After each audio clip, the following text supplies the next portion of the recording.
REACH, registration, evaluation and authorization of chemicals.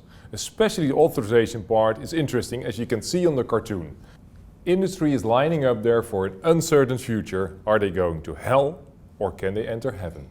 I talk about authorization today with one of the companies that is in line currently for authorization, Dominion Scholar Corporation from Canada. Grace Manarang Pena from DCC is there. She is the Regulatory Affairs and Safety Coordinator of DCC. Also joining us for today's conversation is Linda Jean Cockcroft from EPA. She's a partner there.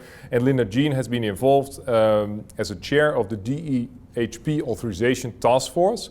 And this task force was the first manufacturing applicant that submitted their authorization at the European Chemical Agency. REACH aims to enhance human health, safety and the environment. Two of your pigments, or I should say DCC pigments, the yellow 34 and the red 104, are CMR classified, and they are used as safety colors on process equipments, vehicles, airports and roads. So very important pigments, basically no alternative available. Those pigments were listed initially on the priority list and then they moved to Annex 14. Were you surprised that they moved to Annex 14?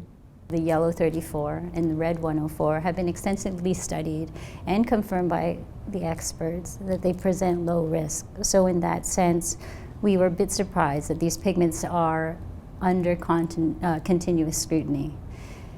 The other side of that is that these pigments are based on lead and hexavalent chromium. So to that extent, we were not surprised that this would be a focus. Linda Jean, how much time did they have to submit the authorization dossier? They had what is generally available from the time of listing on Annex 14 until the time of the latest application deadline is generally 18 months. Was that sufficient to involve all your stakeholders, especially the downstream users? Well, it's very important to get involved in the process very early and enlist the expertise to help us in putting together our authorization dossier. We needed to put together the chemical safety report, the analysis of alternatives, and the socioeconomic analysis. So given that we are a main supplier of organic and inorganic pigments, we are quite knowledgeable, so there was a benefit from that point of view. However, with still quite a lot of information to put together for our submission. Do you think that this process enhanced your knowledge and relationship of your downstream users? Yes, it did, and we have strong relationships with our customers, but again, it gave us some more information and knowledge on how our products are being used and what risk controls are currently in place. You can request a pre-submission information session, which is informal at the European Chemical Agency in Helsinki. How does this help you in the dossier preparation?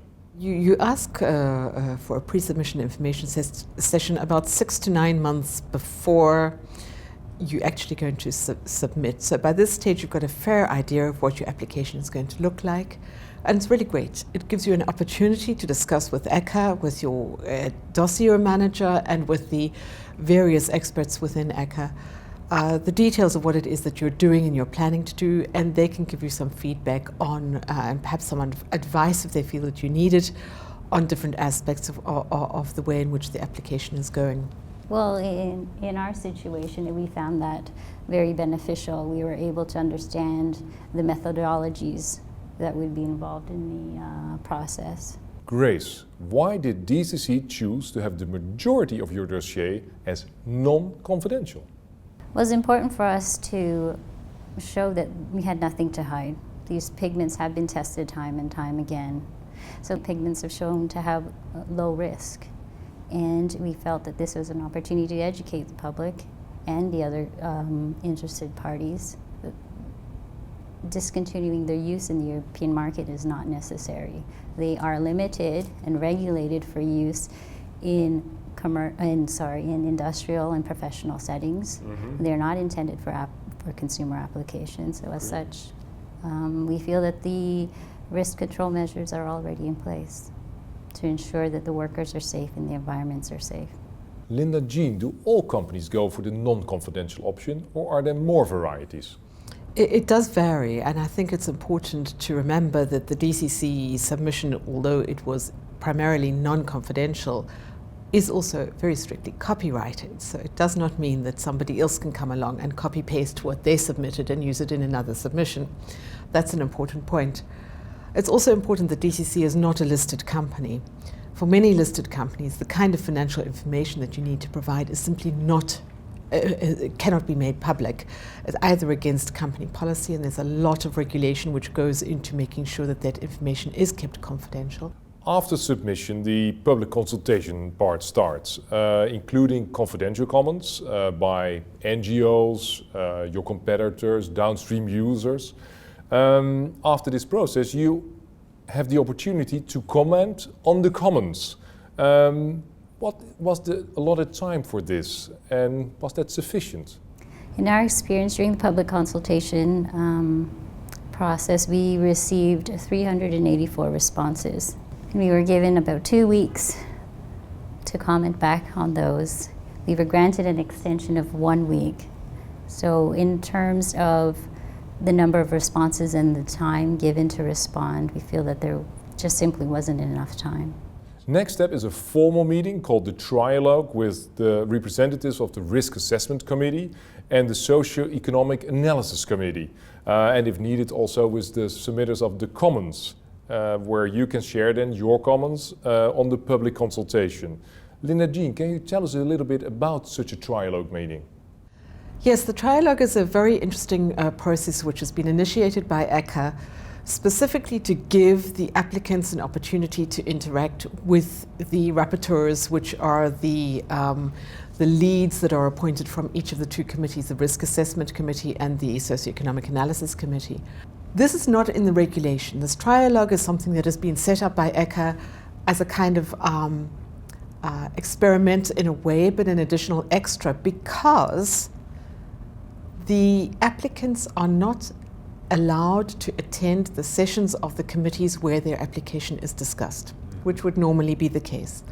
The reasons for that are purely procedural. It was considered to be far too complicated to move all the different applicants in and out of these different meetings, and it would be far too time-consuming. These trialogues are really valuable to industry, even if the application is quite clear-cut and quite straightforward. It gives industry the feeling that they get a chance to have their case actually heard. They get a chance to interact with the people who are forming an opinion on their particular application. So I would really like to urge the authorities to continue with these trialogues. They're invaluable to applicants. Based on your experiences, do you have any recommendation for other companies? The recommendation would be to keep all lines of communication open and to keep your customers close and very well informed. It's one of my recommendations to people who are considering authorization, that they start very early on in the process with a high-level analysis of the costs and the benefits of the continued use, because this will give them a very clear indication of the strength of their case, and it will help them to identify which aspects of their authorization dossier that they need to really focus on developing well before they submit. Now you need to wait for the draft opinion of RAC and SEAC on your authorization request, and then they can tell you if your uses are authorized, and if so, for how many years. You're still in this process, so good luck, and I do hope that you're granted at least 7 and maybe 12 years in heaven. Thank you, ladies, for joining us in our CCTV studio today.